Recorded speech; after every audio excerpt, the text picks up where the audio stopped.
ጤና ይስጥልን ክቡራን ተመልካቾቻችን፣ ሲሳይ አጌና ከሉዓላዊ ሚዲያ ሐሙስ ኅዳር 11 2018 ዓመተ ምህረት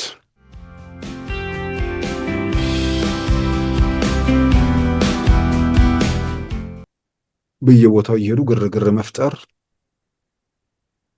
የሆነ ቦታ ላይ እየገቡ ከተማ ያዘን እያሉ ፎቶ መነሳት፣ ይህ ሁሉ ባለሚሳይሉንም ባለጅራፉንም በደንብ ቆንጥጦ ከተማ ላይ ግርግር የሚፈጥረውንም ቆንጥጦ አደብ አስገዝቶ ያው ሁሉን ነገር መዳፍ ውስጥ አስገብቶ የቀጠለ መንግስት ነው። ወደድክም ጠላህም ከእንዲህ አይነት አዙሪት ለመውጣት በየሰፈሩ የተጣለው ድንኳን መፍረስና በሀገራዊ ህልም ዙሪያ መንቀሳቀስ ነው። ያንን ለማድረግ ነው ውስጣቸውን በተለያየ መንገድ በማህበረሰብ ጥላቻ በማህበረሰብ እንትን ላይ ያሉባቸው ሰዎችን አብሮ አንድ ግንባር ሊፈጥሩ አይችሉም።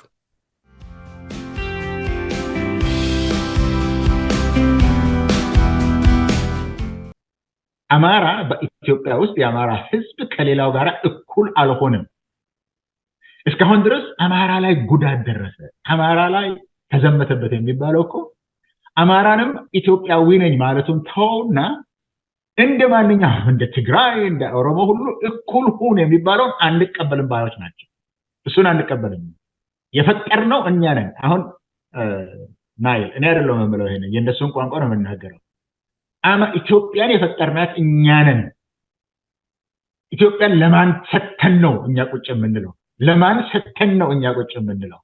4 ኪሎ ድረስ መመለስ አለብን ነው የሚሉት። ለምን? የባለቤትነት ጥያቄ እንጂ የመብት ጥያቄ አይደለም ማለት ነው።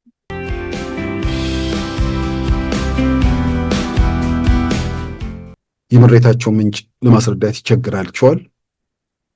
አንዳንዴ ምሬታቸው ጫፍ ይወጣና እኮ ቲፔለፎቹ እኮ በልተው ያስበሉ ነበር የሚል ከአንዳንድ ሰው ስሰማ ከዚህ በላይ ምን ብዬ እንደምገልጹ አላውቅም። ሆዳምነት የሚለው ይገልጸዋል። ጨካኝነት የሚለውን በደንብ የሚያሳየው እንትን የሚለው አይመስለኝም። በልተው ሲያስበሉ ኢትዮጵያን አራቁቷት ነበሩ። 7 ዓመት ውስጥ በዚህ ሰዓት መሃል በዚህ ሁሉ ነገር እየነደደ ሀገር ላይ የተሰራውን ነገር ያየ ሰው እሱም አብሮ ሲዘርፍ እንደነበር መቆጨት ነው ያለበት። በትውልድ ላይ ዘርፈው በልተው ሲያበሉን ነበር ይላል። ይሄንን ነው የሀገር ሀብት አንተና የሚያስበሉ ስትበሉ፣ ሀገር ግን እየደቀቀ ነበር።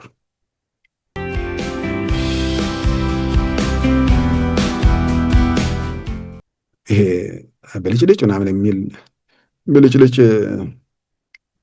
ማለት ፀሐይ ሲመታው የሚጠወልግ ጎርፍ ሲመጣበት የሚሄድ ነው። የለም ትርጉም ያለው ስር ነቀል የሆነ ነገር ስራዎች እየተሰሩ ነው። ሌሎችም ምስክርነት እየሰጡበት ያሉት ነገር ነው። It's Addis Ababa, and anytime I come in here, I see infrastructure sprouting like a popcorn in a hot pan.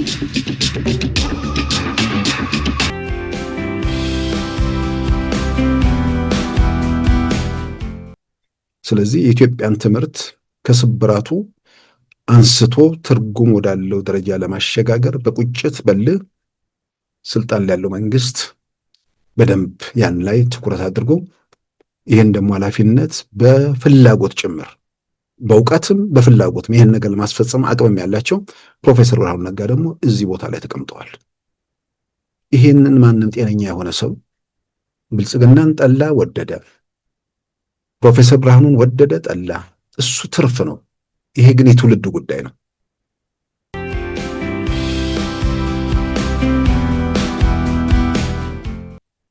በዛሬ ፕሮግራማችን በእነዚህና በሌሎች ወቅታዊ ጉዳዮች ላይ ትኩረት አድርገናል። አሁን ወደ ዕለቱ ዜና እናመራለን። የተባበሩት መንግስታት ድርጅት የጦር መሳሪያ ሽያጭና ግዢ ማዕቀብ የጣለባት ኢራን በአንድ ወር ጊዜ ውስጥ በትንሹ 3 ጊዜ ወደ ኤርትራ በረራ ማድረጓ ይፋ ሆኗል። ወደ ምጽዋ አውሮፕላን ማረፊያ የተጓጓዙት ንብረቶች ምን እንደሆኑ በግልጽ ባይዘረዘርም በአንዳንድ ሪፖርቶች የጦር መሳሪያዎች እንደሆኑም ተመልክቷል። በትናንትናው ዕለትም አንድ የጭነት አውሮፕላን ከኢራን መዲና ቴህራን ተነስቶ ምጽዋ ማረፉ ተገልጿል። ኢራን በተባበሩት መንግስታት ድርጅት ማዕቀብ የጣለባት እንዲሁም የቀይ ባህር መተላለፊያ መስመሮችን በድሮን ጥቃት የሚያውኩት የየመን ሁቲ አማጽያንን በመደገፍና በማስታጠቅ የምትወነጀል መሆኗም ይታወቃል። ከኢራን ወደ ኤርትራ በአንድ ወር ጊዜ ውስጥ 3 ጊዜ ከበረሩት የጭነት አውሮፕላኖች አንዱ ራዳ ኤርላይንስ የተባለ የቤላሩስ የጭነት አውሮፕላን ሲሆን ይህ እንደ አውሮፓውያን አቆጣጠር በ2015 የተመሰረተ መቀመጫውን ሚንስክ ቤላሩስ ያደረገው አየር መንገድ ህገ ወጥ የጦር መሳሪያዎችን በማጓጓዝ የታወቀ አሜሪካንን ጨምሮ በአንዳንድ ሀገሮች ማዕቀብ የጣለበት ሲሆን እንደ አውሮፓውያን አቆጣጠር በ2021 ከሰርቢያ ወደ ማይናማር ሮኬቶችን ማጓጓዙን ተከትሎ ራዳ ኤርላይንስ ጥያቄዎች እንደተነሱበት ተመልክቷል።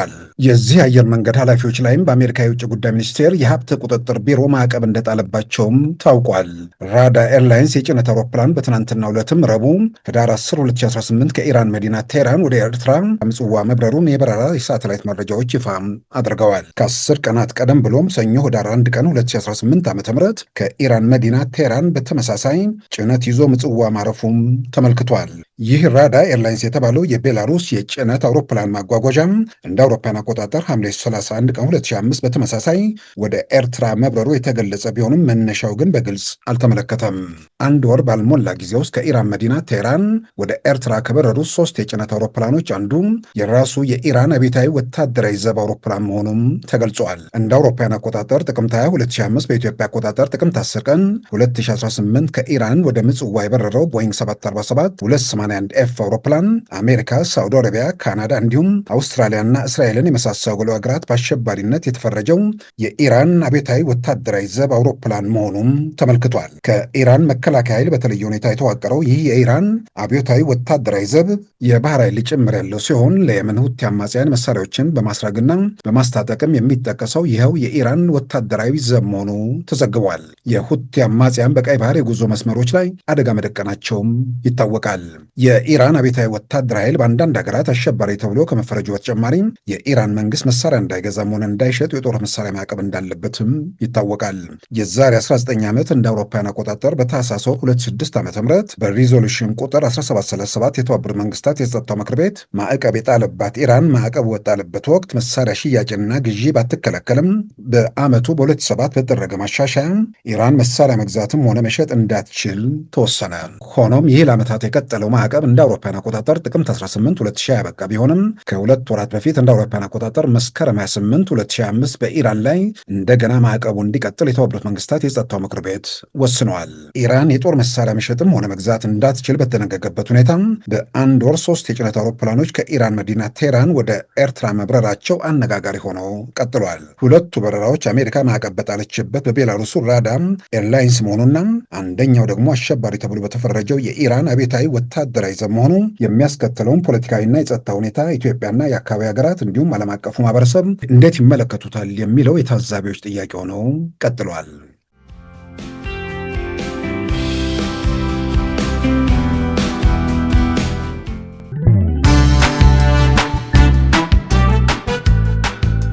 ሉዓላዊ ሚዲያን ይደግፉ።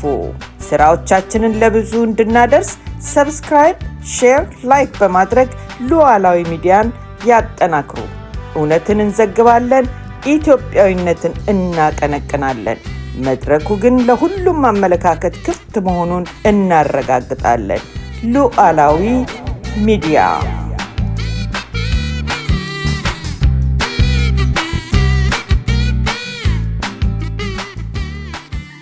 ክቡራን ተመልካቾቻችን የኦሮሞ ነጻነት ግንባር ኦነግና የኦሮሞ ፌዴራሊስት ኮንግረስ ኦፌኮም ከኦሮሚያ ክልል ፕሬዝዳንት ከአቶ ሽመልስ አብዲሳ ጋር ለመነጋገር ደብዳቤ መጻፋቸውን ወይ ደግሞ ጥያቄ ማቅረባቸውን በተመለከተ በተለያዩ መንገድ በመገናኛ ብዙሃን ተሰራጭቷል። ትላንትም በተወሰነ ደረጃ እኛም በዚህ ፕሮግራም ላይ አንስተው ነበር። ምናልባት ከዛ በኋላ ፕሮፌሰር መረራ ጉዲና ደብዳቤውን ዓላማ በተመለከተ ከቢቢሲ አማርኛ አገልግሎት ጋር ባደረጉት ውይይት ያነሷቸው ነጥቦች አሉ።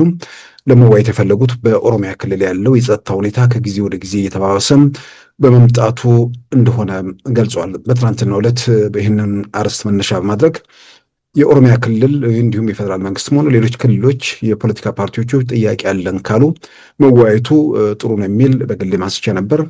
ግን አንዳንዴ ሳየው እዛው ያሉበት የመቆም ብቻ ሳይሆን ካሉበት ወደኋላ መመለስ ነገርም የሚታይበት ሁኔታ ነው። የጸጥታ ችግሮች አሉ በኢትዮጵያ በየትኛውም አካባቢ።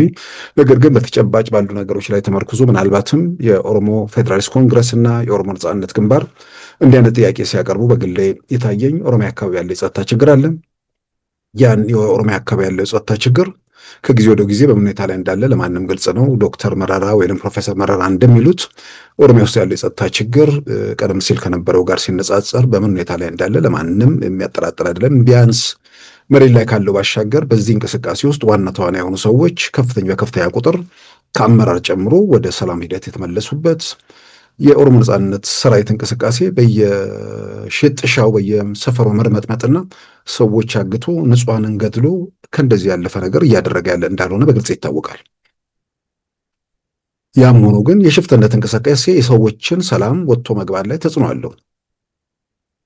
የኢትዮጵያ ሀገር መከላከያ ሰራዊትም በእንዲህ አይነት ጉዳይ ላይ ተጠምዶ ረዥም ጊዜውን ማሳለፉም ትክክል አይደለም። የሆነ ቦታ ላይ እንዲህ አይነት ነገር መቆም አለበት።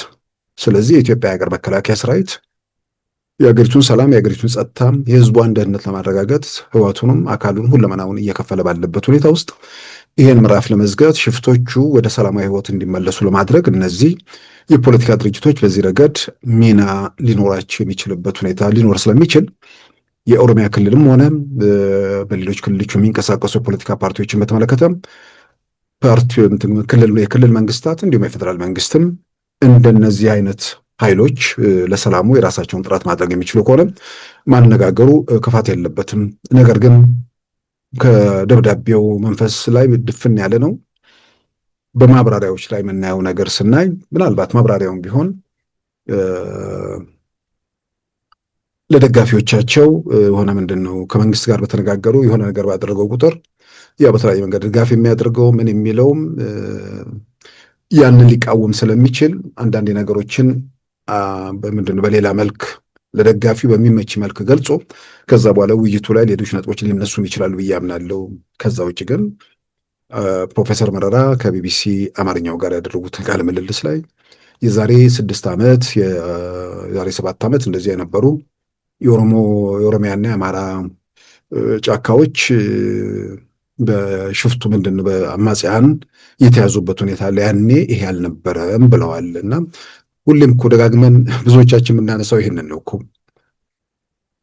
የኦሮሞ ህዝብ ወይ ደግሞ ሌላው ኢትዮጵያ ላይ በደል ጭቆና በነበረበት ወቅት ታግለው ነፃ ማውጣት የሚገባቸው ወገኖች ለስሙ የነፃነት ታጋይነትን ካባ ለራሳቸው ደርበው በተግባር ግን መግለጫ በማውጣት ላይ ተወስነው ወጣቶች ባደረጉት ትግል ነፃነታቸው ተመልሶ ወደ ሀገር ቤት ገብተው ነፃ ማውጣት አይደለም እነሱንም ሌላው አካል ነፃ አውጥቷቸው በክብር ሀገር ቤት ከገቡ በኋላ ስልጣን በቀላሉ ይያዛል የሚል ስሌት ውስጥ ገብተው ወደ ጫካ ገቡ።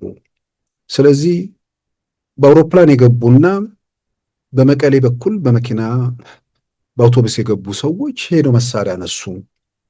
ስለዚህ ከ6 ዓመት በፊትማ መታገል የሚፈራ ነበር፣ መግለጫ ነበር የሚያወጡት። አሁን ነው ከዛ በኋላ መንግስት በቀላሉ ይሄዳል ተብሎ ስለታመነ 17 ዓመት ወጥቶ ወርዶ ሳይሆን በቀላሉ መንግስትን መሆን ስለሚቻል እኛ ደግሞ ትንሽ ብንተኩስ ሄደን መንግስት እንሆናለን በሚል የተሳሳተ ስሌት ውስጥ ገብተው የኦሮሚያ ገጠሮችን የስቃይ የሰቆቃ ምድር አደረጉት። ብቻቸውን እዛ አካባቢ ላይ የሚያደርጉት ትግል ደግሞ ሌላው አካባቢ ላይ የስልጣን መንግስት ድጋፍ መሰረት የሚባል ወይ ደግሞ መንግስት ይደገፍበታል ብለው የሚያምኑት አካባቢ ላይ ደግሞ ቁጣ ለመቀስቀስ ንጹሐንን ወደ መፍጀት ተሸጋገሩ። ይሄ በጥንት ዘመን የሰገሌ ጊዜ ምናምን የሚባል ነገር ሳይሆን ዞር ብለን ሁላችንም የምናየው በገዳይ በአስገዳይና በሙሽ አውራጅ በንጹሐን ላይ የደረሰ ፍጅት፣ በክብር በአውሮፕላን የገቡ ሰዎች ነፃነት የሰጧቸውን ሰዎች ለመውጋት ወደ ጫካ የሄዱበት ነው በተግባር የምናየው። ያለፍንበትም ዛሬም የሚታዩ ሁኔታዎች እነዚህ ናቸው። ባለበት ሁኔታ ውስጥ ምናልባት እነ ፕሮፌሰር መረራም ከአቶ ዳውድ ኢብሳ ጋር ጥያቄውን ሲያቀርቡ በመጀመሪያ ምናልባት ራሱ አቶ ዳውድ ኢብሳ በየትኛው እንትናቸው ነው ይሄንን ጥያቄ የሚያቀርቡት የሚል ከህግ አንጻር የሚነሱ ነገሮች ነው አሉ። አንዳንድ ወገኖች እያነሱ ነው። የኦሮሞ ነጻነት ግንባር የትኛውን ህጋዊ ሁለት ኦሮሞ ነጻነት ግንባር አለ። ስለዚህ የህጋዊነቱ ጥያቄ የየትኛው ነው የሚለው እስካሁን ምላሽ ባላገኘበት ሁኔታ ውስጥ የኦሮሚያ ክልል ከየትኛው ኦነግ ጋር ነው የሚነጋገረው?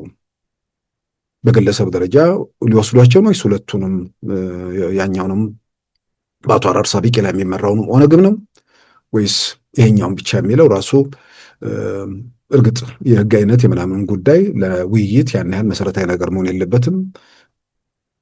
መሰረታዊ መሆንና የለበትም ሲባል አቶ ዳውድን ካነጋገሩ ለዛኛው እውቅና መንፈግ ስለሚሆን ሁሉንም በኦሮሞ ጉዳይ ላይ ወይ ደግሞ ኦሮሚያ ክልል ችግር ላይ መነጋገር እንፈልጋለን የሚሉ ሰዎችን ባነጋገር ምንም ክፋት የለበትም፣ ሌሎችንም አካቶ ማለት ነው። ግን ለመነጋገር የሚሄዱ ሰዎች ለሰላም አስተዋጽኦ ማድረግ የሚችል መቻላቸውን ማረጋገጡ ደግሞ ጥሩ ነው። ለሰላም አስተዋጽኦ ለማድረግ ምንም ትልቅ የተለየ ነገር የሚጠይቅ ነገር አይደለም። ኦሮሚያ አካባቢ ያለው ችግር ምንድን ነው? አሁን ባለበት ተጨባጭ ኢትዮጵያ ኦሮሚያ አካባቢ ያለው ችግር ወይ ደግሞ የኦሮሞ ነጻነት ሰራዊት መሳሪያ አንስቶ የኦሮሚያ መንደሮችን የሰቆቃ የስቃይ የሁከት ምድር ያደረገው ለምንድን ነው? ምንድን ነው ጥያቄው? የኦሮሞ ነጻነት ሰራዊት የሚጠይቀው የኦሮሞ ህዝብ የተወሰደበት መብትና እሱ ስልጣን ቢይዝ የሚመልሰው ስልጣን ላይ ያለው የጠቅላይ ሚኒስትር አብይ መንግስት የከለከለው የኦሮሞ ህዝብ መብት ምንድን ነው? መሳሪያ ለማንሳት ያስገደዳቸው ይህን የማስረዳት ግዴታ አለባቸው። ሁሌም አይገባኝ፣ በተለያየ መንገድ በሚዲያ ላይ ይቀርባሉ። ሚዲያውም ውስጥ ያለው ሰው ጭምር በሚገርመኝ ሁኔታ አንዳንዴ አየሩን የሆነ ነገር ስለሚይዘው ጥያቄያችሁ ምንድን ነው የሚል ጥያቄ ሰምቼ አላውቅም። ከምሬ ነው። ደግሞ ጥያቄያችሁ ምንድን ነው? ሁሌም የማይገባኝ ነገር ነው። ምንድን ነው ጥያቄያችሁ? የስልጣን ጥያቄ ካልሆነ በስተቀር የሽግግር ወይ ወንበር አካፍሉን ጥያቄ ካልሆነ በስተቀር አሁን ከዚህ ምንድን ነው የኦሮሚያ ክልል ውስጥ ሸኔ ወይ ደግሞ ኦሮሞ ነጻነት ሰራዊት ለመተኮስ የሚያስገድደው ትላንት ያልተኮሰውን ክልሉ በመስለኔ በምናምን በህወሓት ተወካዮች ምናምን ፈላጭ ቆራጭ ቁጥጥር ስር በነበረበት ከላይ እስከታች ሀገሪቱ የአንድ መንደር ሰዎች ውስጥ የተወጣጡ ሰዎች ሁሉን ነገር በተቆጣጠሩበት ያኔ ለነጻነት ለመብት ሌላው ሲታገል አስመራ ቁጭ ብሎ መግለጫ ሲያወጣ የነበረ ቡድን ነጻነት ሲመለስ የኦሮሞን ህዝብ በስቃይ በመከራ ውስጥ እያጎሳቆለ የሚገኝበት ምዕራፍ ለምንድን ነው የሚለውን እነዚህ የፖለቲካ ድርጅቶች መመለስ ከቻሉ ጥሩ ነው። በማስገደድ ምንድነው ጫካ በመግባት ንጹሃን በመግደል ብዙ ተሞከረ 7 ዓመት። ስለዚህ ከዚህ በኋላ በዛ መንገድ እንደማይቻል ማረጋገጥ ነው። በሚቻለው መንገድ ላይ መጓዝ ነው። ተመሳሳይ ነገር ላይ እየዳከሩ መቀጠል ምን ይጠቅማል? ከዚህ ቡድን ጋር ኦሮሞ ነጻነት ሰራዊት ጋር እንግዲህ ዛንዚባር ታንዛኒያ ማለት ነው፣ እዛ ተጉዞ ንግግር ተደርጓል። መፍትሄ አልተገኘም። መፍትሄ ለምን እንዳልተገኘ በራሱ በኦሮሞ ነጻነት ሰራዊትም በመንግስት በኩል ያለውንም ነገር ሰምተናል። በግልጽ እነሱ የማይክዱት ነገር ስልጣን ስጡን ነው። ኦሮሚያ ክልል ላይ ስልጣኑን እንቆጣጠር ወይ ደግሞ ስልጣኑን በከፊል እንውሰድ ነው። ስለዚህ አማራ ክልልም ላይ ይደረግ፣ ቤንሻንጉልም ላይ የሚደረግ፣ አፋርም ላይ ይደረግ። ስለዚህ ምርጫ የሚባለው ነገር ምንድን ነው የሚያስፈልገው? ከዛ በኋላ ክልል ይሰጠኝ፣ ከዛ ክልሉን ከያዝኩ በኋላ ነው ፌደራሉን ደግሞ እንደዛ ነው። ከዛ በኋላ ይነስም ይብዛ እኮ እንኳን በምርጫ ያው ችግር በተወሰነ ክፍተት ያለበት በተለይ ኦሮሚያ አካባቢ ያው ሁሉም በተገቢው መሳተፍ የሚችሉበት እድሎች ተዘግቷል። አልተዘጉም፣ እሱ ራሱ ከለክርክር በር የሚከፍት ነው። ግን የዛን ጊዜ በነበረው ሁኔታ ምርጫ ውስጥ ገብቶ ስልጣን መያዝ ሳይሆን በቀላሉ ስልጣን መያዝ እንችላለን የሚለው ኦሮሚያ አካባቢ ያለው ፖለቲካ ድርጅቶች እንቅስቃሴም የራሱ ለሂደቱ እንቅፋት መሆኑ ምን ያጠራጥር ነገር አይደለም። እዛ ውስጥ ደግሞ መንግስት መቶ ከጉዳዩ ነፃ ነው ሁሉን ነገር አመቻችቷል ብዬ ደግሞ እዛ ውስጥ እንትን ልል አልችልም። ነገር ግን በማናቸው መመዘኛ ቢሆን በዛ ሂደት ውስጥ በኢትዮጵያ ታሪክ ውስጥ 97 እና 2013 ምርጫ ተደርገዋል።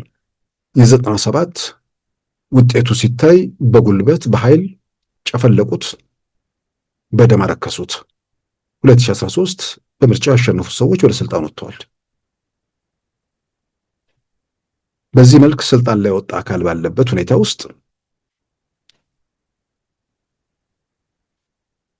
በመዋጮ በግርግር እንዴት ስልጣን በየወረዳው ምንድነው በየክልሉ እየተከፋፈለ የሚቀጥልበት ሁኔታ የተረጋጋ ሁኔታ ሀገር ላይ ይፈጥራል ወይ? ሰላምን ያረጋግጣል ወይ? ሰላምንስ ማምጣት ይችላሉ የሚለው እዛው ጋር አብሮ መታየት ያለበት ነገር ነው። ስለዚህ በመንግስት በኩል ለመነጋገር ፈቃደኝነቱን ገልጾ ንግግር አማራጮች በር ተከፍተው የፈለጋችሁበትን የፈቀዳችሁት ቦታ ተብሎ ንግግር ተደረገ፣ ስልጣን ተባለ። ስልጣን እንግዲህ በዛ መልክ በምርጫ ያሸነፈ መንግስት ስልጣኑን ኦሮሚያ ክልል ላይ የሚሸራርፈው ከሆነ በሁሉም አካባቢ ይሸራርፋል። ከዛ በኋላ ወደ ግርግር ወይ ደግሞ ሽግግር ወደሚባለው ነገር ይኬዳል ማለት ነው። ያ ሀገር ላይ የተሰማዋላ ሰላምን ማረጋገጥ ይችላል። አሁን በእጃችን ከዛ ከውጥንቅጥ ከቀውስ በኋላ ኢትዮጵያም እያረጋገጠች የመጣችውን የሰላም ሁኔታ እሱን ወደኋላ መልሰዋል ወይስ በለጠ ሰላሙን ያረጋግጠዋል የሚለውም አብሮ መታየት ያለበት ነገር ነው። ስለዚህ በማናቸውም ሁኔታ አንደኛ ሰላሙን ያመጣል ወይ ነው፣ ሁለተኛ የትኛውስ መንግስት ነው እንኳን ይነስም ይብዛ በምርጫ አሸንፎ ስልጣኑን ወንበሩን ያረጋገጠ መንግስት ይቅርና የትኛውም መንግስት ስልጣኑን ሁከት፣ ግርግር፣ ቀውስ ባለበት ሁሉን ነገር መቆጣጠር ሲሳነው ሁሉንም ነገር ከማጣ የተወሰነ ነገር ይለፈኝ ሊል ይችላል። ግን ኢትዮጵያ ውስጥ ያለው ሁሉንም ነገር ከማጣ የሚል ነገር ውስጥ ያንን አስቸጋሪና አስጨናቂ ምዕራፎች የመጀመሪያው የሁከት የግርግር ምዕራፍ የብሔርተኞቹ ከሁለት መንግስት ነን ያሉበትን ምዕራፍ ተዘግቶ ከዛ በኋላ በጦርነት የተመጣውንም ነገር ሁሉንም ጨፍልቆ ወንበሩን አጽንቶ ሀገሪቱ ላይ የልማት ስራዎችን እያረጋገጠ የመጣ መንግስት ለምን ብሎ በየጫካው ከሚርመጠመጥ ኃይል ጋር ወደ ወንበር ይጋራል? ለምንስ ወደዛ ሁኔታ ውስጥ ይገባል? ጥያቄው ስልጣን ነው። አሁን ምክንያቱም የመብት ጥያቄ እነ ፕሮፌሰር መረራም እና አቶ ዳውድም ለሌላውም ለሚከተላቸውም ለሌላውም ኢትዮጵያዊ መግለጽ አለባቸው። ምንድን ነው ኦሮሚያ ክልል ላይ የኦሮሞ ህዝብ የጠቅላይ ሚኒስትር አብይ መንግስት የወሰደበት ህወሓት ሰጥቶት የጠቅላይ ሚኒስትር አብይ መንግስት የወሰደበት ምንድን ነው? ወይንም ደግሞ ህወሓት ከልክሎ የነበረ አሁንም የጠቅላይ ሚኒስትር አብይ መንግስት የከለከለው የኦሮሞ ህዝብ መብት ምንድን ነው? ይህን ማስረዳት፣ ይህን ማሳመን፣ ይህንን ለህብረተሰቡ መግለጽ በማይቻልበት ሁኔታ ውስጥ ተመሳሳይ ነገር ላይ ሁሌ መዳከርም ይጠቅማል። ትዝብት ነው። ራስንም አሁን ባለበት ሁኔታ ውስጥ ምናልባት አንዳንዶች የፖለቲካዊ ፓርቲ መሪዎች እኮ የገዘፉ ነበሩ። የአይናችን እያየ እየጫጩ ወደቁ። ምክንያቱም ከተጨባጩ እውነታ እየራቁ ለመፍትሄው አስተዋጽኦ ከማድረግ ይልቅ ችግር ፈጣሪዎች እየሆኑ መገኘታቸው፣ ችግር ፈጥረውም እኮ ስልጣን የሚያደርሳቸው ቢሆን ኖሮ ለስልጣኑ ሲል ይሄን ያደረግ ይባላል። ችግር ፈጥረውም ወደ ስልጣን የሚደረግ ጉዞ የለም። ችግር በመፍጠር ምናልባትም ተጨማሪ ቀን ቀውስ እንዲፈጠር አስተዋጽኦ እያደረጋችሁ ካልሆነ በስተቀር በዛ በኩል የሚመጣ የሚለወጥ ነገር እንደሌለ ተረጋግጦ አሁን ባለው በተጨባጭ ኢትዮጵያ ውስጥ ባለው ነገር ላይ የኦሮሚያ ገጠሮች በሌላውም ኢትዮጵያ አንዳንድ ገጠሮች ሰላሙ ተነፍጓል። ህዝቡ በሰላም ገበያ መውጣት አይችልም። በሰላም መንቀሳቀስ አይችልም። የሆነ ቦታ ላይ ሽፍቶች በታዩ በተንቀሳቀሱ ቁጥር የህብረተሰቡ ሰላምና ደህንነት አደጋ ላይ እየወደቀ ነው። ይህን ምዕራፍ እንዴት ይዘጋ? ይህን ለመዝጋት መንግስት ምን ያድርግ? አማጽያኑስ ምን ይጠበቅባቸዋል? የኦፌኮና የኦነግ ጥያቄ ከአቶ ሽመልስ አብዲሳ ጋር እንዲህ አይነት ነገር ከሆነ በጣም ያበረታታ ነው። ምክንያቱም በሸምጋዮቹ በፈረንጆቹ ፊት ያልተፈታ ነገር ለታጣቂዎቹ ቅርበት ያላቸው ወገኖች መፍትሄ ሊያመጡ ይችላሉ ብዬ አምናለሁ። በሁለት ምክንያት፣ አንደኛ ከዛንዚባር ላይ ንግግር በሚያደርጉበት ወቅት ያንን ከምንድን ነው በንግግር ለመፍታት ፍላጎት ማጣትና ስልጣን ለመከፋፈል ያቀረቡት ጥያቄ መንግስት በተወሰነ ደረጃ ይቀበለናል ብሎ ተስፋ አድርገው ሊሆን ይችላል። ምናልባትም የነሱ ግምገማ መንግስት በተለያየ መንገድ ተወጥሯል። ይህንን ስንለው ያኔ ይሰጠናል። ያንን ከተቀበልን በኋላ ከዛ በኋላ መንግስት መዋቅር ይዘን ደግሞ እሱ መገልበጥ አያቅተንም ብለው በእንደዛ መልኩ እንደሚሰላ ምንም ያጠራጥር ነገር አይደለም። ግን ያኔ በነበረበት ሁኔታ ያኔ ከቲፒኤልኤፍ ጋር ያለው ነገር በጣም መፍትሄው ገና እያገኘ የመጣበት፣ በሌላ በኩል ደግሞ የፋኖ እንቅስቃሴ የተጀመረበት ምናምን ስለነበር መንግስት ተወጥሯል። በተወጠረበት ሁኔታ ውስጥ የፈለግነውን የጠየቅነውን ይሰጠናል በሚል በዛ መልክ ስሌት ያ ሁኔታ ተፈጥሯል። ከዛ በኋላ ፋኖውም ቲፒኤልኤፉም ሸኔውም በየተናጠልም በጋራም ሌላም ኃይል አሰልፈው የሚያደርጉት እንቅስቃሴ በሀገሪቱ ላይ ባለው መንግስት ላይ የሚያመጣው የሚለውጠው የሚያሳድረው ይህን የሚባል ጫና እንደሌለ አሁን እያረጋገጡም ስለመጡ ከዛ በኋላም የነበረው አቅማቸው በብዙ ጥፍ ተመቶ ወደ ትራሽፍትነት የወረዱበት ምዕራፍ ላይ ስለደረሱ እንደ ወንድ በር መውጫ ፍለጋ በነ ፕሮፌሰር መረራና በእናቶ ዳውድ በኩል ሙከራ እያደረጉ ከሆነ ወይንም ደግሞ በምን ተፍረተት ዝም ብሎ በቀውስና በመከራ ውስጥ እየቀጠሉ መሆናቸውን የተረዱት እነ አቶ ዳውድ ኢብሳ ይህን ነገር አንድ ቦታ ላይ እናቁመው፣ ስለዚህ ብለው ለመሸምገል ወይ ደግሞ የመፍትሄ ሀሳብ ለማምጣትም ከሆነ እሱም የሚደገፍ የሚበረታታ ነገር ነው። ከዚሁ ጋር ተያይዞ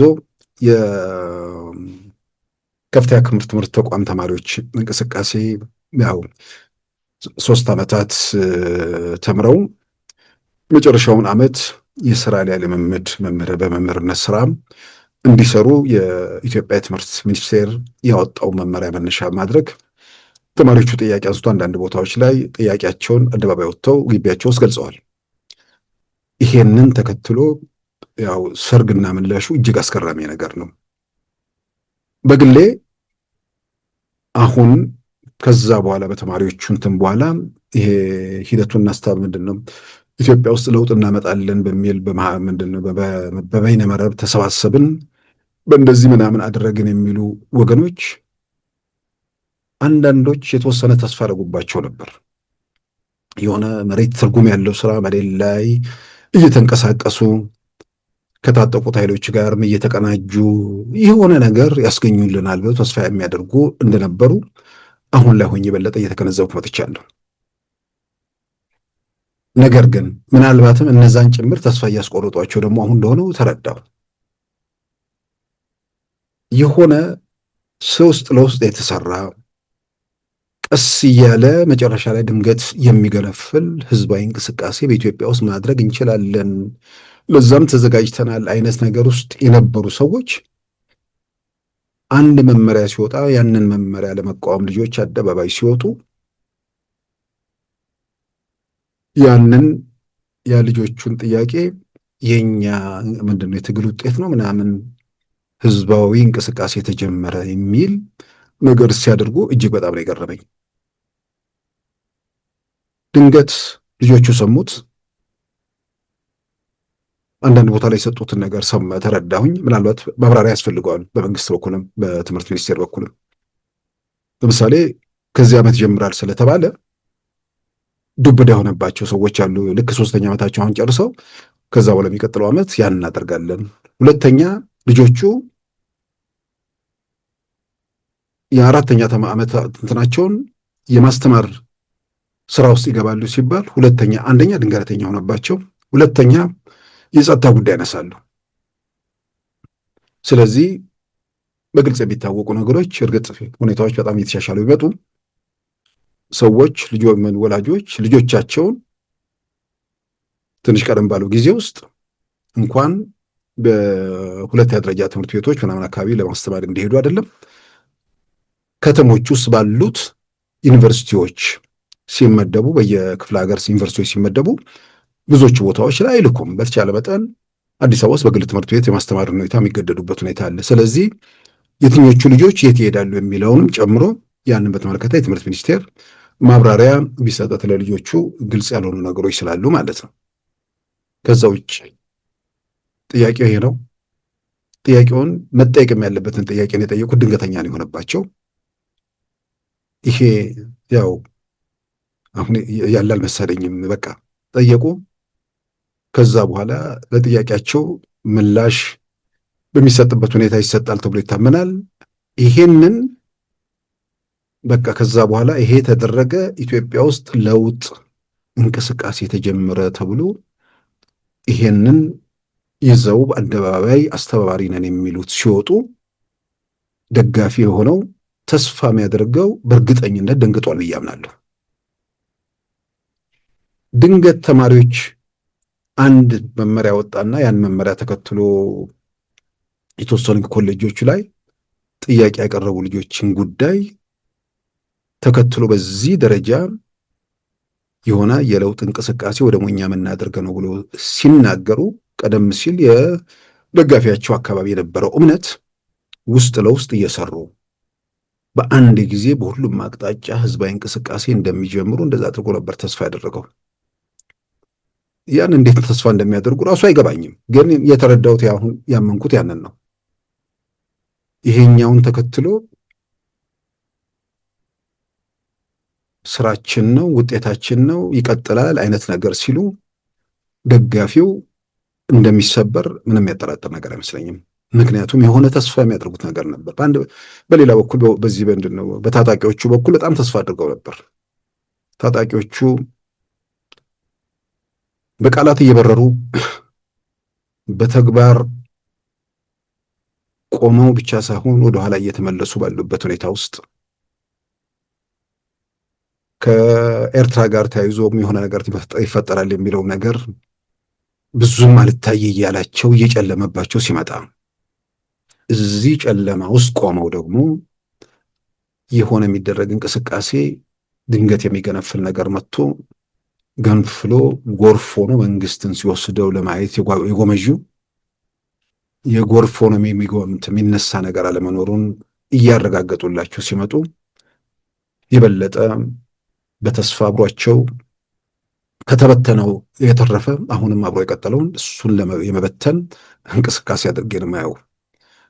በተወሰነ ደረጃ ተስፋ መቁረጥ ከምክንያታዊነት ወይ ደግሞ ሰዎች ላይ ምን ነገር ተስፋ ይጭራል፣ ምንስ ነገር ደግሞ ተስፋውን ሊያመክንበት ይችላል የሚለውን እንኳን ለመገንዘብ ተቸግረዋል። ይሄንን እንደ ተራ ነገር አይተው ዋናው ነገር ይመጣል የሚል አይነት ቅስቀሳ ቢያደርጉ ኖሮ ሰዎቻቸውን ይዘው መቀጠል ይችሉ ነበር። ይሄንን የተማሪዎቹን የግማሽ ቀን ተቃውሞ ያውም ማንም ቢሆን ሊያደርገው የሚችለው ነገር ነው።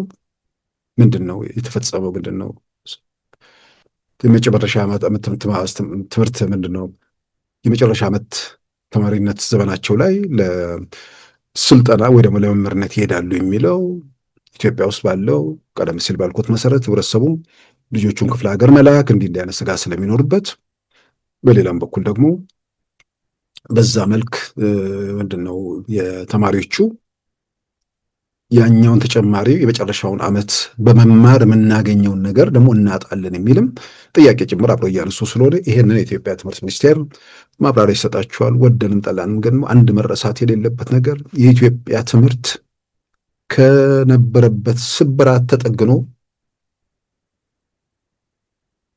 የድንጋይ ክምር 30-40 ዩኒቨርሲቲ ከሚባል ጨዋታ ወጥቶ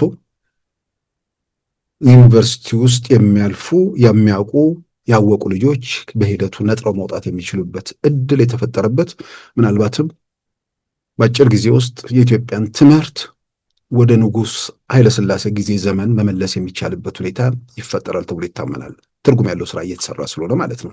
በቁጭት በል እየተሰራ ስለሆነ የንጉሥ ኃይለሥላሴ ሲባል አንዳንዱ ዝም ብሎ የሚያመው አለ። ከግለሰቡ ወይ ደግሞ ከስርዓቱ ጋር ሳይሆን በስርዓቱ ውስጥ በጎ የሚባሉ ነገሮችን ወስዶ ካለው ሁኔታ ጋር ደግሞ አስማምቶ መሄድን በጣም አስፈላጊ ነው። በየትኛውም መመዘኛ በንጉሱ ጊዜ የተማሩ ሰዎችና ከዛ በኋላ ያለፈውን ማንም ሰው በኤክሰፕሽናል የሆኑ ሰዎች በየትኛውም ዘመን ውስጥ ይኖራሉ። ግን ወጥ በሆነ መንገድ በዛ ዘመን ውስጥ የተማሩ ሰዎች በጣም በትምህርት ረገድ የነበረውን ነገር ማንም የሚመሰክረው ነው። ብዙ ጊዜ የሚባለው እንደውም እርሳቸውም ለትምህርትም ባላቸው ትኩረት ኢትዮጵያ ትምህርት ሚኒስትርም አልነበራትም፣ ራሳቸው ንጉሱ ናቸው ያንደርበው ያዙት የሚባልም ነገር ይነሳል። ስለዚህ የኢትዮጵያን ትምህርት ከስብራቱ አንስቶ ትርጉም ወዳለው ደረጃ ለማሸጋገር በቁጭት በልህ ስልጣን ላይ ያለው መንግስት በደንብ ያን ላይ ትኩረት አድርጎ ይህን ደግሞ ኃላፊነት በፍላጎት ጭምር በእውቀትም በፍላጎትም ይህን ነገር ለማስፈጸም አቅምም ያላቸው ፕሮፌሰር ብርሃኑ ነጋ ደግሞ እዚህ ቦታ ላይ ተቀምጠዋል። ይህንን ማንም ጤነኛ የሆነ ሰው ብልጽግናን ጠላ ወደደ፣ ፕሮፌሰር ብርሃኑን ወደደ ጠላ፣ እሱ ትርፍ ነው። ይሄ ግን የትውልድ ጉዳይ ነው። የኢትዮጵያን ትምህርት ከስብራቱ ውስጥ አውጥቶ ወደፊት ለማስቀጠል ትርጉም ያላቸው ስራዎች እየተሰሩ ነው። ይሄንን ማንም ጤነኛ ሆነ ኢትዮጵያዊ ነኝ የሚል ስለ ሀገሩ ቀጣይነት፣ ስለ ትውልድ ቀጣይነት የሚጨነቅ ሰው የኢትዮጵያ ውስጥ በትምህርት ረገድ የሚሰሩ ስራዎችን በጣም ማበረታታት፣ መደገፍ፣ ክፍተቶችም ካሉ እነዛን በኃላፊነት ስሜት ለመሙላት ጥረት ማድረግ ነው እንጂ ከዛ ውጭ ኢትዮጵያ ትምህርት ላይ እየተሰራ ያለውን ነገር ለማድፋፋት ወይ ደግሞ በዛ መንገድ የሚደረግ ነገር ከአንዳንዶቹ ጉዳዩን ከግለሰብ ጋር ያያይዙታል። ከግለሰብ ጋር የሚያያይዙት የራሳቸው ምክንያት ይኖራቸዋል። እሱ አንዳንዴ ምን ፍላጎታቸው ነው እንግዲህ። ለምን አንዳንዴ በኢትዮጵያ ፖለቲካ ትግል ውስጥ በህብረ ብሔር የፖለቲካ እንቅስቃሴ ውስጥ ያለፈ ሰውና በብሔር የፖለቲካ እንቅስቃሴ ውስጥ የሚዳክሩ ሰዎች መካከል አንዳንዴ እንትን አለ፣ ግጭት አለ። አይስማማቸውም፣ ይጎረብጣቸዋል፣ ያማቸዋል። እርግጥ ነው ደግሞ አንዳንዱ ህብረ ብሔር ሆነው ያለፉ ሰዎች ደግሞ ህብረ ብሔር አለመሆናቸውን መጨረሻ ላይ ሲፋቁ ደግሞ የተገለጡም ሰዎች እንዳሉም ሳያጠራጥር ማለት ነው። ባጭሩ በኢትዮጵያ ትምህርት ላይ የሚሰሩ ስራዎችን ይሄንን የኢትዮጵያን ትምህርት ከስብራት ለማውጣት ቁርጠኛ ሆነው ወደ ስልጣን የመጣውን የጠቅላይ ሚኒስትር አብይ መንግስትን ይህን ደግሞ ኃላፊነት ወስደው በተግባር ስራዎችን እየሰሩ ያሉ ፕሮፌሰር ብርሃኑ ነጋንና የትምህርት ሚኒስቴር ከፍተኛ ባለስልጣናትና በየደረጃው ያሉ ኃላፊዎችን ለስራቸው እውቅና መስጠትና ይሄንኑ አጠንክረው እንዲቀጥሉ ማበረታታት እንጂ ሌላ ሀገር መንገድ የሚፈጠሩ ነገሮች ምንም የሚጠቅሙት ነገር አይደለም። ፖለቲካው ኃላፊ ነው። ትውልድና ሀገር ቀጣይ ነው። በዛ ላይ የሚሰሩ ስራዎችን ማናችንም ልንስማማና ልንደግፍ ነው የሚገባው። በዚህ ዙሪያ አሁንም ይሄ የግርግሩን የተማሪዎችን እንቅስቃሴ መሰረት አድርገው ጥያቄውን ምንድን ነው መንግስትን ጎርፎ ነው ሊወስደው እንደመጣ የሚናገሩ ኃይሎች አንዳንዴ እኔ ለሰውም በተደጋጋሚ ብዙ ሰዎችም የሚያነሱት ነገር ነው። ከሆነ ወይ ድብታ ልበለው የሆነ መንፈስ ልበለው እንደሆነ ግራ መጋባት ልበለው በእንደዛ ሁኔታ ውስጥ የሚዳክሩ የሚያልፉ ሰዎች አሉ። ድብታውንም ግራ መጋባቱንም ላይ የሰፈረውንም መንፈስ በሆነ መንገድ ለምንትን ለማለት መሞከር ስለሰው ጥሩ ነው ብዬ አምናለሁ። ይሄን የምለው አንዳንዴ መንፈስ ነው እንድል የሚያደርገኝ ሰው በሀገሩ ላይ በራሱ በተወለደበት ባደገበት ሀገር ላይ በቀጣዩ ትውልድ ላይ ህይወት ትርጉም ያላቸው ስራ እየተሰሩ ባለበት ሀገር ውስጥ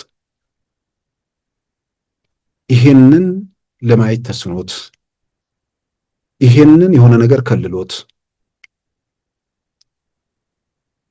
በጥፋት በክፋት በዘረኝነት ሀገር ላይ በዚህም በዚያም ቀውስ የሚፈጥሩ ሰዎች የሆነ ተዳብለው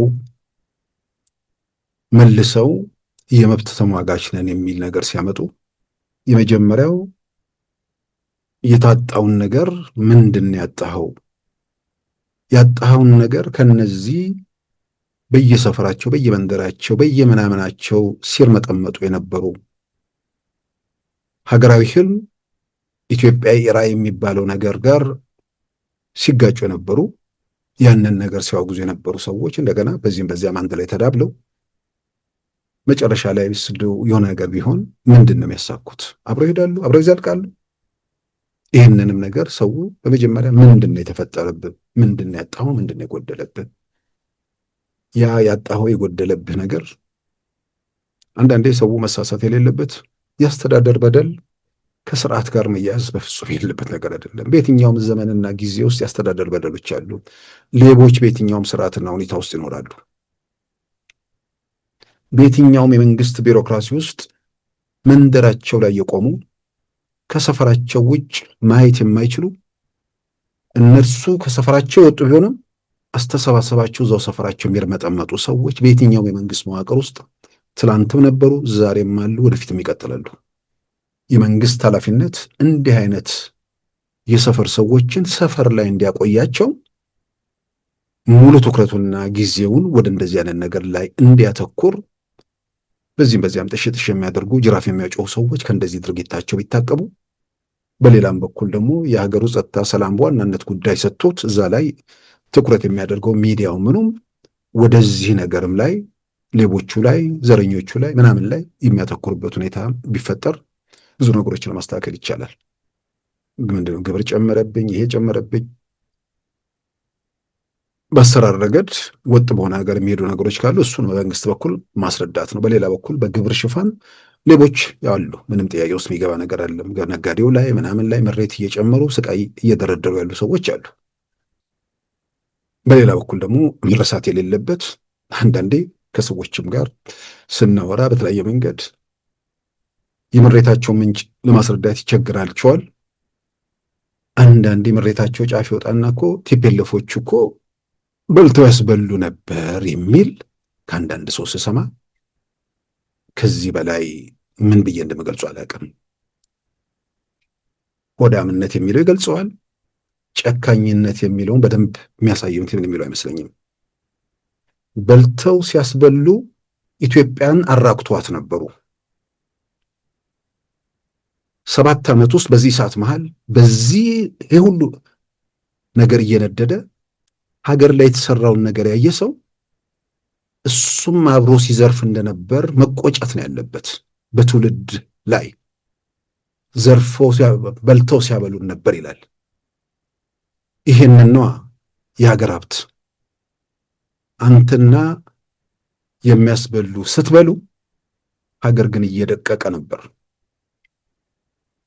ይሄ ዛሬ እየተዘረጋ ያለ ነገር ምን ያህል በሀገር ኢኮኖሚ ላይ በቀጣዩ ትውልድ የሚፈጥረውን ነገር ማንም ሰው መገመት ይችላል። ይሄን አይቶ ኢትዮጵያ ውስጥ 7 ዓመታት ውስጥ የሚታየው ነገር አይቶ በልተው ያስበሉኝ ነበር ብሎ የሌባ ተባባሪነቱን ወይ ደግሞ ቀማኛነቱን ወይ ደግሞ ግብር አለመክፈሉን በኩራት ያንን እንደ ትክክለኛ ነገር አድርጎ የሚናገር ሰው ያው ከራሱ ባሻገር ማየት የማይችል ስል የነገ ልጆቹንም ነገር እንኳን ማየት የማይችል ማለት ነው። ሕግና ስርዓት ያልተከበረበት ሌብነት እንደ መብት የሚቆጠርበት ሀገር ተብሎ ሊወሰድ የማይገባው ይሄንን ኢትዮጵያ ውስጥ ይሄ ሁሉ ሰዓት እየነደደ ይሄ ሁሉ ቀውስ ባለበት ሁኔታ ውስጥ ሀገሪቱ ውስጥ የሚሰራውን ስራ በየትኛው መስክ በግብርናው፣ በከተማው፣ በቱሪዝም በየትኛውም እያለን ልንዘረዝር በምንችልባቸው መንገዶች ስለዚህ ጤነኛ የሆነ ሰው ለካኔም ተባበሬ አገሬን ሳራቆት ነበር፣ ስዘርፍ ነበር፣ ስቀማ ነበር ነው ማለት ያለበት እንጂ በልተው ያስበሉ ነበር ይላል። እንዲህ አይነት መቼም ያው በየስርዓቱ በየጊዜው ሸክሞች ይኖራሉ። አሁንም ይህንን የተቀደሰ ተግባር አድርጎ የሚያይ ይህንን ደግሞ መልሶ የሚናገር በልቶ ያስበሉ ነበር የሚል በሽተኛ ካልሆነ ሌላ ምን ሊባል እንደሚችል አላውቅም። ቀማኛ ጋር ተባባሪ የዘረፋው አጋፋሪ የነበረ ሰው ደግሞ እኮ ያሟኩ አንዳንዱ በደንብ እኮ እንትን ብሎት አይደለም የሆነ ግብር ምናምን ስለተወለት ወይ ደግሞ የሆነ ነገር ተባብሮ ስለሌለት ነው። ከእንደዚህ አይነት ነገሩ መውጣት ነው በጣም የሚያስፈልገው። አንድ ናይጄሪያዊ ይመስለኛል ውዴማያ የሚል ኢትዮጵያ ውስጥ ገብቶ የሰራውን ዶክመንተሪ በጣም ወጣት ልጅ በጣም ማንም ኢትዮጵያ የሆነ ሰው አገሩ ላይ ምን እያለ እንዳለ በጣም በሚገርም ሁኔታ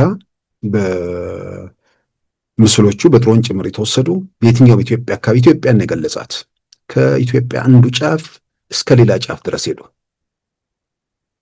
በከተሞች አካባቢ የሚታየውን አድዋ ድረስ ልጁ ሄዷል። የጦርነቱ ሜዳ ጦርነቱ የተካሄደበት ሶሎዳ ተራራ ድረስ ሄዶ እዛ ድረስ ሄዶ ነው ፕሮግራም የሰራው። የትኛው ኢትዮጵያ አካባቢ ላይ ተንቀሳቅሷል። በጣም በሚገርም ሁኔታ አንደኛ ስለ ኢትዮጵያ ለትውልዱም ጥሩ ነገር የሚሰጥ ነገር አለው። በሌላም በኩል ደግሞ ምን ያህል ስራ ሀገር ውስጥ እንደተሰራ በመገረም ነው። የአፍሪካ ከተማ ትመስላለች ይላል ልጁ እየተገረመ በሚገርም ሁኔታ ነው። በቃ ቅሬታም ያድርበታል። አንዳንድ ቦታ ላይ ሰዎች ሄዶ እንትን ሲል ጥቁር አይደለንም የሚሉት ነገር የአፍሪካ ህብረት መቀመጫ እንዲሁም ደግሞ ሌሎች የሚኮሩበት አድዋ የዛ የነጻነት ምልክት የሆነች ሀገር ጥቁር ነኝ ለማለታቸው እዛ ላይ የሚፈጥርበትን ነገር ያነሳልና ምናልባት በዚህ ረገድ ይሄ ኢትዮጵያ አካባቢ ያለው ችግር ነው። በእርግጥም አፍሪካዊ ነው፣ ጥቁር ነው፣ ምንም ጥያቄ ውስጥ የሚገባ ነገር አይደለም። ግን ያንን ለማለት በተለያየ መንገድ እንግዲህ ያው ይሄንን ከአፍሪካኖች ጋር የአፍሪካ ህብረትን መቀመጫ የነጻነት ምልክት ከመሆኗ ጋር ተያይዞ እዚህ ላይ አንዳንዴ እሱ እንግዲህ ለልጆችም ለምንም በደንብ መንገሩና እዛ ላይ መስራቱ ጥሩ ነው። ትልቁ ነገር እዛ ዶክመንተሪ ላይ ሁሉም ኢትዮጵያ ላይ ይገባል ብዬ አምናለሁ። I'm on my way to Adwa, the exact same location where Africans defeated the Italians during the scramble of Africa, and I feel like each and every African needs to be there. This is Addis Ababa, and anytime I come in here, I see infrastructure sprouting like a popcorn in a hot pan. ሲያዩት የሚያማቸው ሰዎች እንደሚኖሩ አውቃለሁ። ቅድም እንዳልኩት ነው። ኢትዮጵያዊ ናቸው። ስለ ኢትዮጵያ እድገትና ልማት ነው የሚጨነቁት። ስለ ኢትዮጵያ ቀጣይነትና ስለ ሀገራቸው ነው የሚያስቡት። እየተሰሩ ያሉት እነዛ በየቀኑ አንድ ሰው በሄደበት መንገድ በሚቀጥለው ቀን ሲመለስ ቢያንስ እየተሰራ ያለው ነገር ጨምሮ ያያል። የስራው ፍጥነት፣ የስራው ጥራት፣ ይሄ ብልጭልጭ ምናምን የሚል ብልጭልጭ ማለት ፀሐይ ሲመታው የሚጠወልግ ጎርፍ ሲመጣበት የሚሄድ ነው። የለም ትርጉም ያለው ስር ነቀል የሆነ ነገር ስራዎች እየተሰሩ ነው። ሌሎችም ምስክርነት እየሰጡበት ያሉት ነገር ነው እና በአንድ በኩል ማለት ይሄ ነገር የሀገር ነው፣ ለዛ መደሰት ነው ያለባችሁ። በሌላ በኩል ግን መንግስት ለመሆን የምትፈልጉ ሰዎች ወይ ደግሞ መሪነትን ለመውሰድ የምትፈልጉ ሰዎች ዛሬ በተለያየ መንገድ በኩርፊያን በቁጣ ምንም ውስጥ ያለው ሰው እኮ ከዚህ ከታሰረበት ነገር ህሊናው ሲፍታታና አይኑን መግለጽ ሲጀምር ከታሰረበት ቦታ ወጥቶ ከገሃዱ ዓለም ጋር ራሱን ሲያስማማ ከዛ በኋላ መንግስትነት ማለት ምን እንደሆነ ካየ በኋላ እንደ በፊቱ ቤተ መንግስት ለመቀመጥ ወይ ደግሞ መግለጫ ለመስጠት መንግስት መሆን የሚያስቡ ሰዎች መንፈቅም አይደለም አንድ ወርም ስልጣን ለመቀመጥ የሚችሉበት ሁኔታ አይፈጠርም። በኢትዮጵያ ምድር ውስጥ ጊዜና ትውልድ ሰዎችን ይፈጥራሉ። ወደንም ጠላንም አንዳንዴ ክስተት አለ። ይሄ አይኑን ከገለጠውና አእምሮን ካፍታታው ሰው ጋር ብዙ ጊዜ እናወራለን። አንዳንዱ በቃ ይሄ እግዚአብሔር ተአምር ታክሎበት ነው ይላል። ልክ ነው፣ እግዚአብሔርን ፍቃድ ነው። አንዳንዴ በዚህ ሁሉ ሰዓት መሃል የሚሰራ ስራ መሆን ብቻ ሳይሆን አንዳንዱ ራሱ ቢታሰብ ማለቁ አይደለም መሰራቱ አይደለም መታሰቡ ራሱ ይገርማል። አሁን የወንዝ ዳር ልማት የሚባል ኢትዮጵያ ውስጥ የጨቀዩ የቆሸሹ ማንስ ትዝ ብሎት ያቅ ነበር። ምናልባት ባለሙያዎች እውቀት ያላቸው ምናምን እውቀትና ሙያ ብቻ ዋጋ የለውም። ስልጣን ከሌለ ያንን ወደ ተግባር ለመመንዘር እድሉ አልነበረም። ችሎታ ያላቸው የሚያማቸው የሚቆረቁራቸው ሰዎች ነበሩ። በየቤቱ የሚከነከን ይኖራል።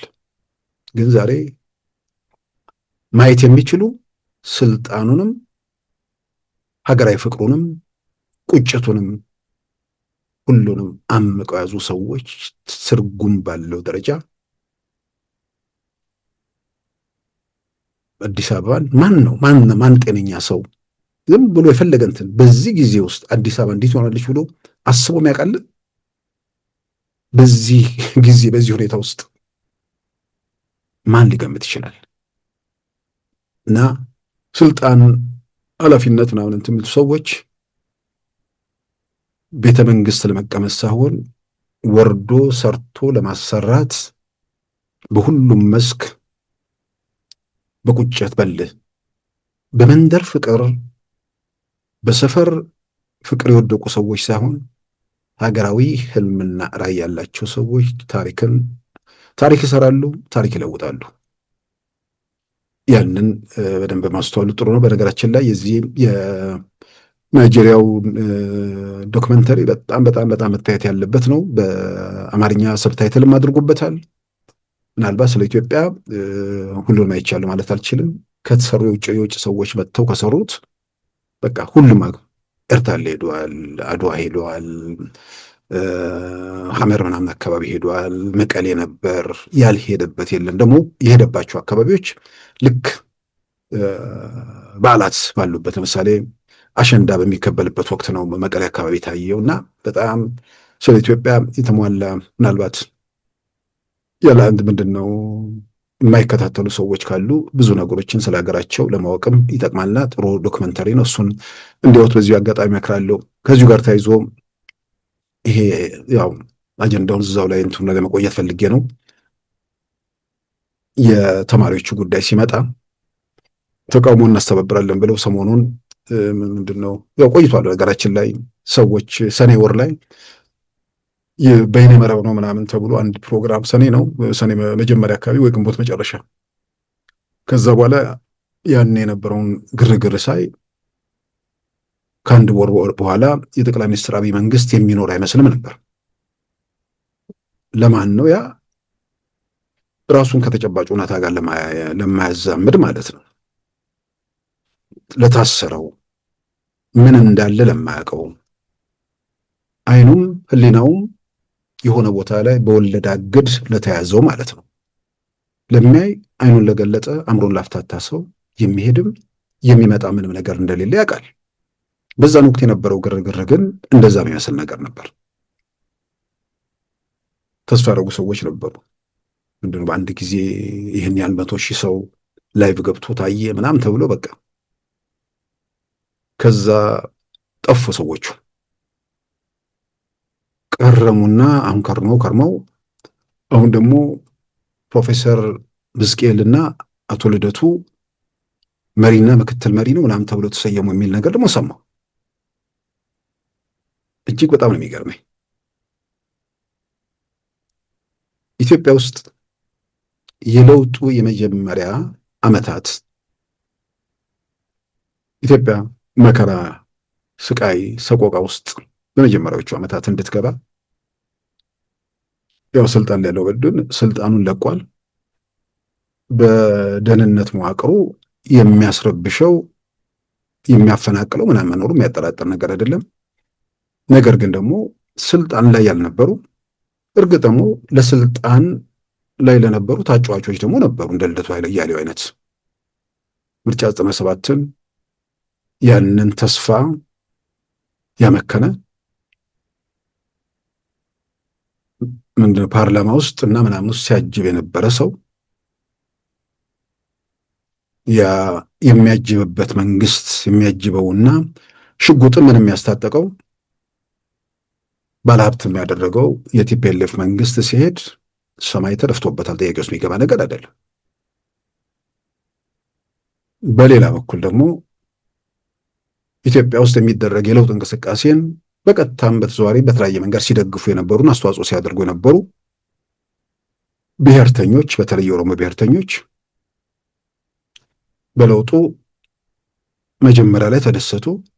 ግን እነሱ የጠበቁት ልክ ቲፒኤልኤፍ ሁሉንም ነገር ታንኩንም ባንኩንም በመዳፉ አድርጎ እንደቀጠለ ሁሉ አሁንም ደግሞ ሁሉንም ነገር ታንኩንም መድፉንም ሁሉም ነገር በእጁ ይዞ መቀጠል ብቻ ሳይሆን የሀገሪቱ የፖለቲካ ቅኝት እንደ ደባል የአንድ ሀገር ዜጎች ሳይሆን አንድ ቀን ደስ ያለን ቀን ተበታትነን የየራሳችንን ጎጆ መንግስታት የምንወጣ አይነት የፖለቲካ ቅኝት ውስጥ መቀጠል እንጂ ኢትዮጵያ የሚለው ከመጠን በላይ ሲነሳ እንትን አላቸው። ብሔርተኝነትና ኢትዮጵያዊነት ኮምፓቲብል አይደለምና ቆረቆራቸው። በዚያም ተወራጅተው እንግዲህ ጠቅላይ ሚኒስትሩን ያለውንም የምናምን መዋቅር ተጠቅመው ከስልጣን ለማውረድ ሞከሩ። አልችል ሲሉ ሲረብሹ ከረሙ። የዛን ጊዜ ደግሞ ለጠቅላይ ሚኒስትሩና ለመንግስታቸው ላይ በሌላ ወገን የተነሳው ተቃውሞ እነዚህን ሰዎች የማይነካው ከነርሱ ጋር በአቋም ስለሚስማማ ነው። ምንድነው ጀዋር የማይነካው? የጀዋርና በጀዋርና በአብይ መካከል ምን ልዩነት አለ? ልዩነት ስለሌለ እሱ እንዲረብሽለት ስለሚፈልግ ነው። ይሄ ነበር በአደባባይ ሲባል። በጠቅላይ ሚኒስትሩ ላይ የነበረው የውግዘት የመጀመሪያዎቹ ዓመታት እነዚህ አልነበሩም።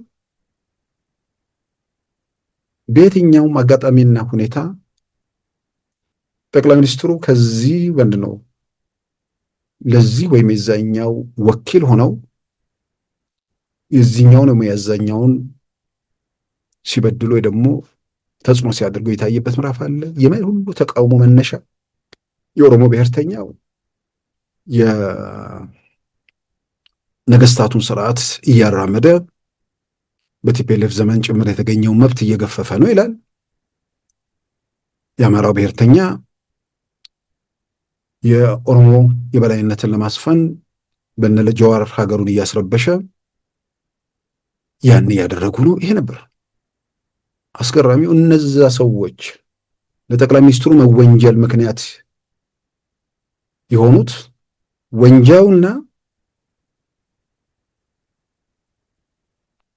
ጠቅላይ ሚኒስትሩ ከለላይ ይሰጣቸዋል የሚባሉ ሰዎች አሁን ግንባር ፈጥረው ለውጥ እናመጣለን ሲሉ ያኔ ጠቅላይ ሚኒስትሩ ላይ ተቃውሞ ሲያቀርቡ የነበሩ ሰዎች የአማራ ብሔርተኞች ጥያቄያቸው የነጀዋር ጉዳይ ነው ወይስ የጠቅላይ ሚኒስትሩ ወንበር ነው የሚለው ዛሬ ግልጽ ነው። ግን በመጀመሪያ ደረጃ ማንም ሰው ስለ አንድ ሀገር የሚያወራ ከሆነ መንግስታት፣ መሪዎች፣ ቡድኖች እነሱን እንደፈለገ አድርጎ መተቸት፣ በፈለገው ነገር መግለጽ ይቻላል። ግን ህዝብን እንደ ህዝብ፣ ህብረተሰብን እንደ ህብረተሰብ እዛ ላይ ጥላቻ ያመቁ ያንን መቀበል የቸገራቸው ሰዎች እንዴት አድርገው ነው የሚቧደኑት? እርስ በርስ በጠላትነት የሚፈላለጉ ጠላትነት ግለሰቦቹ አይደለም ማህበረሰብን እስከ ጠላትነት የሚያዩ ሰዎች አብረው የት ድረስ መሄድ ይችላሉ? አሁን ምንድን ነው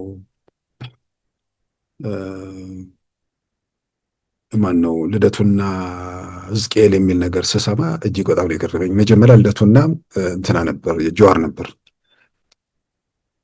እርግጥ ነው አንዳንድ ሰዎች ልደቱና ጀዋር ከመስከረም 30 በኋላ የሚል ነገር ከተናገሩ በኋላ አሁን አደባባይ መታየት ነበረባቸው ወይ ይላሉ። በምን አይታዩም? በቃ መደበሪያ ነው። ምንም አሁን አማራጭ የለም። የዛሬ 5 ዓመት መስከረም ሐምሌ 2012 ከመስከረም 30 በኋላ መንግስት የሚባል ነገር የለም፣ ሰራዊቱ ማይታዘዝ ምናምን ብለው መግለጫ የሰጡት ልደቱና ጀዋር ነበሩ። አሁን መስከረም 30 2018 አለፍንና ወደ 2019 እየተገሰገስን ነው። ስለዚህ እነሱ ከተናገሩ 6 ዓመታት አካባቢ ሆነ። መንግስት አለ ብቻ ሳይሆን መንግስት እየተጠናከረ ሁሉ ነገር በመዳፉ እያስገባ እንደ በፊቱ በየሰፈሩ በየመንደሩ እየዞሩ መረበሽ፣ እንትን ላይ ሚዲያ ላይ ምናምን ሆዶ ማህበረሰብን ህዝብን ማንቋሸሽ፣ በየቦታው እየሄዱ ግርግር መፍጠር፣ የሆነ ቦታ ላይ እየገቡ ከተማ ያዘን እያሉ ፎቶ መነሳት፣ ይሄ ሁሉ ባለሚሳይሉንም ባለጅራፉንም በደንብ ቆንጥጦ ከተማ ላይ ግርግር የሚፈጥረውንም ቆንጥጦ አደብ አስገዝቶ ያው ሁሉን ነገር መዳፍ ውስጥ አስገብቶ የቀጠለ መንግስት ነው። ከዛ በኋላ እነዚህ ሰዎች ደግሞ መጥተው አሁን መስከረም 30 አይደለም፣ አሁን መስከረም 30 ቀጠሮ ቀን የለውም፣ ቀኑ እነሱም ስለማያውቁት ማለት ነው። ግን እጅግ በጣም የሚገርመኝ እንዴት አይነት መርህ አልባ የሆነ ነገር ውስጥ ሰዎች እንትን ቢዳክሩት? ወደድክም ጠላህም ከእንዲህ አይነት አዙሪት ለመውጣት በየሰፈሩ የተጣለው ድንኳን መፍረስና በሀገራዊ ህልም ዙሪያ መንቀሳቀስ ነው። ያንን ለማድረግ ነው ውስጣቸውን በተለያየ መንገድ በማህበረሰብ ጥላቻ በማህበረሰብ እንትን ላይ ያሉባቸው ሰዎችን አብሮ አንድ ግንባር ሊፈጥሩ አይችሉም። አሁን ዛሬ የፋኖ የምናምን ናይሸኔ ምናምን ወኪል ሆነው ነው እንግዲህ አብሮ የተቀመጡት እነዚህ ሰዎች።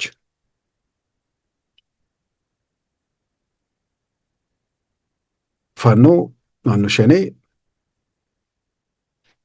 ንጹሐንን ሲጨፈጭፍ ሲባል የነበረው ነገር ምንድን ነው? መንግስት እንትን የማይለው ማያስቆመው ሀሳቡን ስለሚደግፍ ነው የሚል ነገር ነበር። ይኸው ነበር። ዛሬ ፋኖን የፋኖና የምናምን ደጋፊዎች አብረው አንድ ገበታ ላይ ቁጭ ብለው የጋራ ጠላት የሚሉት ኃይል እንዲሄድ ያው በምኞት ላይ ያሉት ሌላ ነገር እያደረጉ አይደለም። መቼም ጸሎት ያደርጋሉ አይደለም? ጸሎት የሚያውቁም አይመስለኝም ብዙዎቹ። እንዲህ አይነት ውስጣቸው የተወሰነ ነገር እኮ የሆነ ሰብአዊነትና ፈሪሃ እግዚአብሔርነት ቢኖር እንዲህ ያለ ትውልድና ሀገር ላይ ጥፋት በሚደረግበት ሁኔታ ውስጥ ተባባሪ ሊሆኑ አይችሉም ነበር። ያውም እኮ ሄደው የሚረበሸው ቢፈጠረው ነገር የሚያመጣው ነገር እንደሌለ በደንብ እያወቁ ማለት ነው። ግን መደበሪያ ነው። ዝም ብሎ እጃችን ላይ ከአንዳንድ ሰዎች ወዳጆቻቸው እንዴ ይጠይቋቸዋል። አይ በቃ ሰው እኮ እየተበተነ ነው እና አይ የመንግስት የሆነ ቦታ ላይ መወገድ አለበት። እንዴት ይወገዳል? አይ ሁኔታዎች የሆነ አጋጣሚ ላይ ሊፈጠሩ ይችላሉ። ስለዚህ አንዴ ተስፋ ቆርጦ ህዝቡ ጠቅላላ ከሄደ አስፈላጊ በሆነበት ሰዓት የሆነ ነገር ቢፈጠር የዛን ጊዜ ህዝቡን መጠቀም ይቻላል እና እንትን ውስጥ ባንክ ውስጥ ያለ ገንዘብ ማለት ነው። እስከ መቼ በዛ ሁኔታ ውስጥ ይዘው ሊቆጥም ይችላል? ግን የኦሮሞ ነጻነት ሰራዊት የሚባል የኢትዮጵያን ለውጥ ከጀመረበት ጊዜ ጀምሮ የህዝብን ተስፋ ያመከነ ንጹሐንን እየጨፈጨፈ የቀጠለ በዛ የተነሳ በሌላ ወገን ለተቃውሞ መነሻ የሆነ አሁን የሁለቱ ደጋፊዎች አንድ መድረክ ላይ አንድ ማዕድ ላይ ምንድን ነው የጋራ ግባቸው ማለት ነው? አሁን ልደቱና ፕሮፌሰር ሕዝቅኤል ነው የተባለው። እንግዲህ ሕዝቅኤል ምን ነበር ሲናገር የነበረው? አማራ በኢትዮጵያ ውስጥ የአማራ ህዝብ ከሌላው ጋር እኩል አልሆነም። እስካሁን ድረስ አማራ ላይ ጉዳት ደረሰ፣ አማራ ላይ ተዘመተበት የሚባለው እኮ አማራንም ኢትዮጵያዊ ነኝ ማለቱን ተውና እንደ ማንኛውም እንደ ትግራይ እንደ ኦሮሞ ሁሉ እኩል ሁን የሚባለውን አንቀበልም ባዮች ናቸው። እሱን አንቀበልም። የፈጠርነው እኛ ነን። አሁን ናይል እኔ አይደለሁም የምለው፣ ይሄን የእነሱን ቋንቋ ነው የምናገረው። ኢትዮጵያን የፈጠርናት እኛ ነን። ኢትዮጵያን ለማን ሰተን ነው እኛ ቁጭ የምንለው? ለማን ሰተን ነው እኛ ቁጭ የምንለው? 4 ኪሎ ድረስ መመለስ አለብን ነው የሚሉት። ለምን? የባለቤትነት ጥያቄ እንጂ የመብት ጥያቄ አይደለም። የባለቤትነት ጥያቄ ነው። ሌላውን ኬኛ አልክ ሲሉ የነበሩት ሁሉንም ኬኛ የሚሉት እነሱ ናቸው። የተስፋፊነት ጥያቄ ነው ያነሱት። ያንን ጥያቄ የብልጽግና መንግስት መሪ የሆነው እሱን እስካራመደላቸው ድረስ ይደግፉታል። መከላከያው ያንን የነሱን ዓላማ ከግብ የሚያደርስላቸው እስከመሰላቸው ድረስ ይደግፉታል። ምዕራብ ትግራይ እስከወሰደላቸው ድረስ፣ ደቡብ ትግራይ እስከወሰደላቸው ይደግፉታል። የለም ይሄንን ግን አታደርጉም ብሎ በገዛ ራሱ ምክንያት ከኤርትራ ጋር ስላልተስማማ፣ የብልጽግና መንግስት ከኤርትራ ጋር ስላልተስማማ፣ ኤርትራም በምዕራብ ክልል ውስጥ ገብቶ ጎንደርን እና የአማራ ክልል ውስጥ እያሰለጠነ ችግር እየፈጠረበት ስላለ የብልጽግናው መንግስት የአማራ ክልል ውስጥ ችግር ይፈጠረብኛል ብሎ ስለነቃ መከላከያውን አሁን ደግሞ ወደ አማራ ክልል ለመላክ ሞከረ። ስለዚህ ያንን ዓላማ የሚያራምድላቸው ስላልሆነ ያው መከላከያ ጀግና ነው ምንድነው ብለው በሬ ሲያርዱለት የነበሩ ዘፈን ሲዘፍኑለት የነበሩ ግጥም ሲገጥሙለት የነበሩት ዛሬ ደግሞ አንዳንዴ የኦህዴድ ሰራዊት ነው ይላሉ። ከሆነ ነገር በመጣ የሆነ ነገር በተፈጠረ ቁጥር እዛ ላይ እየተንጠለጠሉ እሱን መሰረት እያደረጉ ብዙ ርቀት መሄድ ቢቻል አይመስለኝም። በየጊዜው ተቃውሞ መቼ ይመጣል? ደሞዝ ቀረብኝ ብሎ የሆነ ሰፈር ሰው የሆነ መስሪያ ቤት ሰው ተቃውሞ ሊወጣ ይችላል። ምንድነው በቃ እኛ አካባቢ ገበያው የቅዳሜው ሰኞ ይሆንልን ብሎ ሰልፍ ሊወጣ ይችላል። ምን ችግር አለው? ሰልፍማ በየጊዜው መውጣት ነው። ስለዚህ እሱን እየተከተሉ እዛ ላይ እየተንጠለጠሉ መቀጠል ይቻላል እና ከበቂ በላይ ትዝብት ውስጥ ወድቃችኋል። ከዚህ በላይ አትነሱ፣ ከዚህ በላይ አትኮስሱ። ራሳችሁን ክብር ይኖራችሁ። በሚቻል የሚያዋጣው በሚካሄድበት መንገድ ላይ መጓዙ ይጠቅማል ብዬ አምናለሁ። ክቡራን ተመልካቾቻችን የዛሬ ሐሙስ ኅዳር 11 2018 ፕሮግራማችን በዚሁ ተጠናቋል። ጤና ይስጥልን።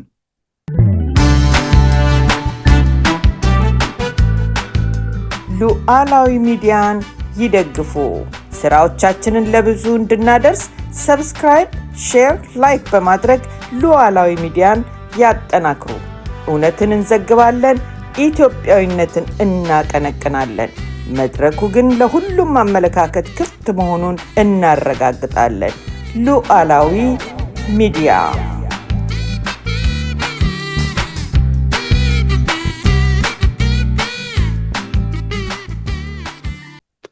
የዛሬ ኅዳር 11 2018 ፕሮግራማችን በዚሁ ተጠናቋል። ጤና ይስጥልን።